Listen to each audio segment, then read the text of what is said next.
Life comes at you fast, doesn't it? Hey, what's going on, guys? It's Kevin Zwicker from Fast Count coming at you. Before I get into this video, please remember to hit the like button and subscribe. For the last several weeks, you've had different people online, different people in the wrestling industry speculate and speak upon the health and condition of Hulk Hogan. You've had Bubba the Love Sponge, who is obviously somebody who, if you don't know his connection with Hulk Hogan, hit your Googles, is somebody who was going on his radio show and speaking, in my opinion, out of school, saying that Hogan is on his deathbed. He's had family coming in. He's not in good shape. And most people blew it off just based off of the fact that how strained their relationship is. But we got the news today that Hulk Hogan has passed away. And this isn't as simple as, you know, celebrating his legacy or any of those things. When I got the notification on my phone, just to be completely honest with you guys, it felt like a mix of emotion, right? If you're of a certain age, more likely than not, Hulk Hogan is the reason you are a professional wrestling fan or was a professional wrestling fan. But due to the last decade or so, things involved in his personal life, it's really left a sour taste in people's mouths. Now, some people are choosing to take this news and use it as a moment of jubilee. Me, it's a little bit more nuanced and a little bit more confusing than that. Hulk Hogan,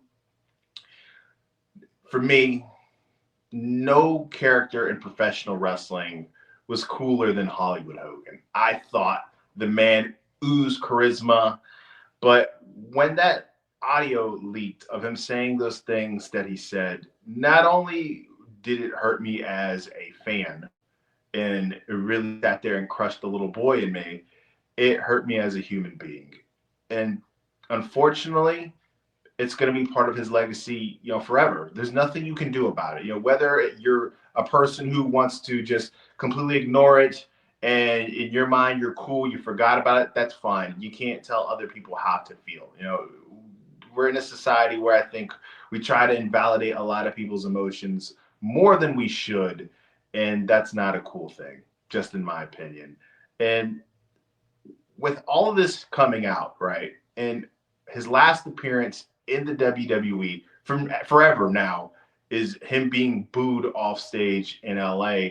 It's going to be very interesting to see how WWE is going to approach this and how they're going to choose to honor this man. And even if they can, even if they're in a situation where they can, because I don't think it's out of the question that if WWE decides to do a 10 bell salute on SmackDown or do a tribute video on SmackDown or any of their shows, that there's a good chance that the guy is going to get booed. And there's nobody to blame but himself in that situation. He said what he said. He said it in the comfort of his own home, so he can't sit there and use the excuse, well, I was baited into it or I was angry at the moment. The man said it in the comfort of his own home. So it's going to be there forever. Now, if we're just talking from a historical standpoint, I believe that there was no man outside of Vince McMahon more important to the pro wrestling boom that we are in today than other than Hulk Hogan.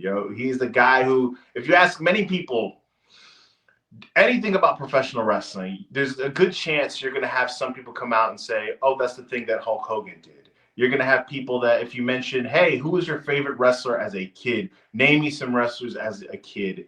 Hulk Hogan is going to be one of the very first names that come out of people's mouths. So it's a complicated legacy, not just due to what he said, due to all of the stories that we've heard, based off of the things that he did backstage.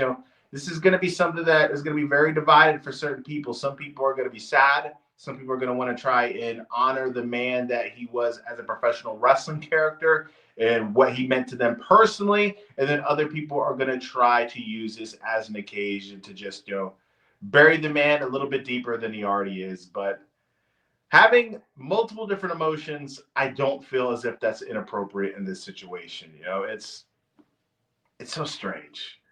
Very strange. Because if you just think about that era of professional wrestling, all of the biggest stars, Piper, Hogan, Savage, Warrior, all these guys are gone.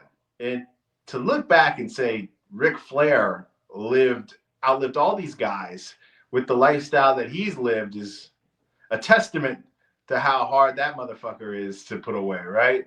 But guys, in the comment section, sound off. If you want to just use this as a moment to diss Hogan one last time, do it. If you want to use the comment section as an opportunity to give your favorite Hogan match, your favorite Hogan moment, you could do that as well. I think one of the things that he's going to go down in wrestling history is the fact that, in my opinion, he is the best big spectacle performer of all time. Just look back at it. Match against Andre the Giant, match against Ultimate Warrior, match against The Rock. Nobody performs better when it comes to those spectacle type matches than Hulk Hogan in all of professional wrestling. But guys, remember, like the video and subscribe. I am Kevin Zwicker.